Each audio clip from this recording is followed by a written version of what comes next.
Welcome to How to Be a Couple with me, your host, Giuliano Gramado.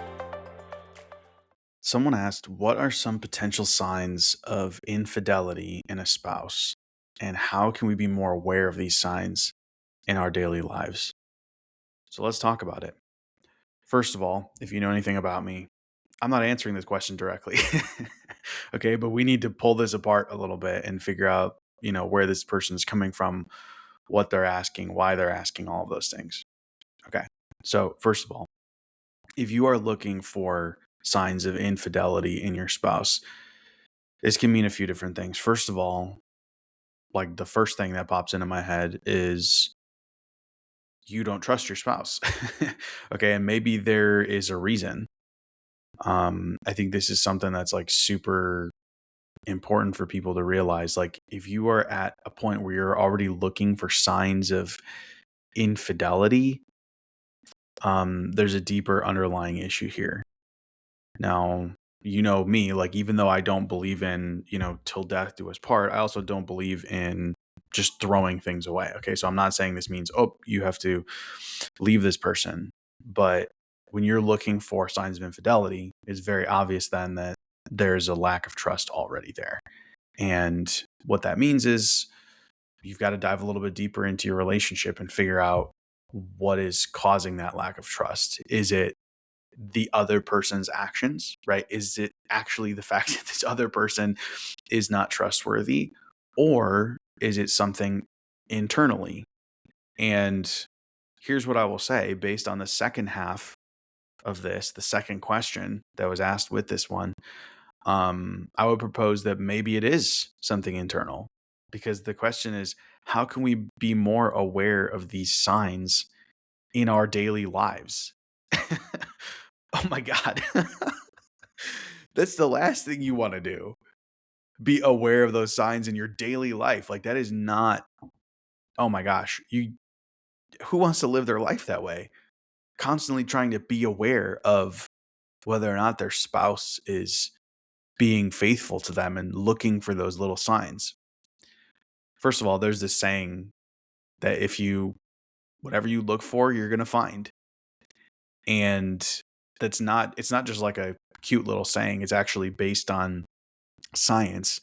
If you look up the reticular activating system, it's this idea that the things that we think about on a regular basis are the things that are going to show up in our reality, not necessarily in like a manifesting type of way, but that our brain will filter for things that match what we're thinking about. A good example of this, of the reticular activating system, is when you're thinking about getting a certain car and then you see it all over the place, like on the road constantly. And you're like, I'm confused. Is it just a bunch more people driving this car all of a sudden? Or were they there the whole time? And it's just now that you're thinking about it, your brain's filtering for it, right? It's the second. So there's a couple parts to this then, right? Like, if you are looking for signs in your daily life that your spouse is not being faithful to you, what do you think you're going to find? Of course, you're going to be finding things. And now I'm not saying that, look, if your spouse is not being faithful to you, that's a whole other story. But whether they are or not, if you are looking for those things, you will find things to question. You will find things to be like, that seems suspicious. I'm not sure about that. I don't know how I feel about that. I wonder if this, I wonder if that. So here's my thing, okay? First of all, whether the person is doing it or not, you will start to find things, okay? And that is not the type of relationship that you want to be in. I'm not saying with that person. What I'm saying is that that is the type of relationship that you are creating by looking for these things. So, what do you think is the underlying thing here? Right? Why is someone like this? Why is someone asking questions like this? Why are they thinking about this? So it could be, right, that they actually think that their partner has not been faithful. Okay? It's very possible. Um but I always like to dig a little bit deeper, right? Let's go down a couple layers. And really, what this person doesn't want is to be cheated on, right? even the fact that it's like not just what are the signs, the second question, how can we be more aware of these signs in our daily lives, right? They want to make it a priority daily to be aware of potential signs. So what is that saying about this person? It's saying that they don't want to be cheated on. Okay. And of course, that's like a normal, I would say like most people don't want to be cheated on. But what I'm saying is that what are the feelings that that person is going to get from being cheated on, right? What would you feel like if you were being cheated on? You would feel betrayed. You might feel stupid, right? And in this scenario, I think this is a good example of it, that this person, that you might feel unaware, you might feel like you were tricked, you might feel like you aren't competent, right? You weren't paying enough attention, et cetera, et cetera.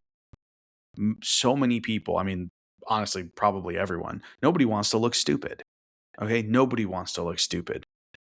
And part of the reason why I'm sharing these little thoughts here is because the more aware you are of your own motivations, the less of a hold they have on you. Okay. So I'm not saying any of these things to judge the person asking the question, even if I might chuckle a little bit. Okay. There's no judgment here.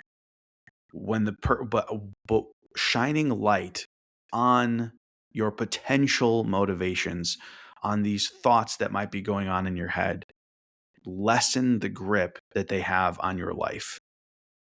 You know, one of the things I just talked about, I think it was in the last podcast, was about trusting yourself, right? And this is why I share this. I'm not going to sit here and be like, well, you need to do this and you need to do that. I'm sharing awareness so that as you gain this awareness, you trust yourself and you know what to do next. Okay. But I think in this example, this is a good example, is that being aware that, oh, I just don't want to look stupid, um, can kind of change things, right? Because you go, oh, okay, actually, right? This is what I'm talking about loosening the grip that some of those ideas have on you, is when you realize that, oh, that's your motivation, you go, oh, okay, okay. You know, even if something like that were to happen, I don't have to feel stupid. I don't have to feel like I was unaware or not paying attention, right? If someone was doing something like that, that's not your fault, right? Quote unquote, in the sense that like your partner is their own person as well, right? They're going to make their own decisions regardless of how smart you are or how aware you are or how much you pay attention or don't pay attention, right? Your partner's still going to do what they're going to do. Like they're their own person. So anyway, I hope this was helpful for you guys. Okay. I, when it comes to like, let's talk a little bit about infidelity in general. I think that because I'm speaking from experience. Like in my first marriage, um, this is no like judgment on my ex-wife. But for me, I still to this day don't know if she had cheated on me. And I'm actually pretty sure she did. Right. Because if I look back, I wasn't living in the relationship thinking these things. But if I look back on it, I'm like, I think she might have been. But this is the point, is that if you are willing to understand that life is just an experience, right? The things that you go through in your life are just experiences, and trying to prevent quote unquote bad ones isn't going to do you any good. Okay. You are going to go through whatever you're going to go through, and you can try to live your life afraid of bad things happening to you, afraid of feeling bad feelings, afraid of being hurt, afraid of being betrayed. But that's no life to live, right?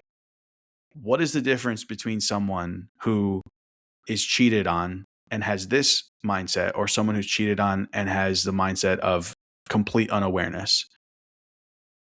I'll tell you what the difference is. Because if you look at that person's experience, they can look at it and be like, wow, 80% of the time I was happy. And then that last 20% of the time when I found out that my partner was cheating, that was pretty bad. Because guess what? No matter what, if you find out your partner's cheating, it's going to be a bad experience. Okay. But do you want to live the other 80% that way as well? Constantly worried about it or thinking about it or looking for signs? Absolutely not. Okay. If your life is comprised of moments, what you want is a majority of those moments to be happy.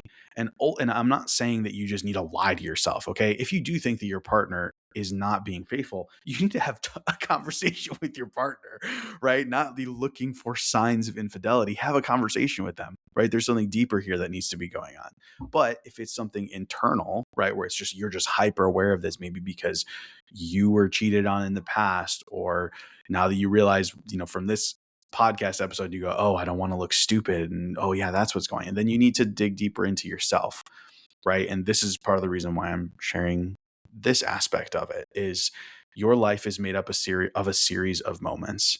And ultimately, in each moment, the goal is to be happy, not to lie to yourself about being happy, but to actually be happy in these moments, to be present, not to be worried. Okay. So I hope this was helpful for you. This is what I got for you today. If you want some personalized relationship coaching, I have a waitlist going to work with me one-on-one. You can send me a DM that says waitlist to How to Be a Couple on Instagram. Actually, it's howtobeacouple.co on Instagram. If you do that, I'll add you to the waitlist and I'll let you know when a slot opens up. In the meantime, remember, life is meant to be enjoyed. And it's the same thing when it comes to your relationship. Okay. Focus on being present and keep listening for more awareness about your relationships. Talk to you soon.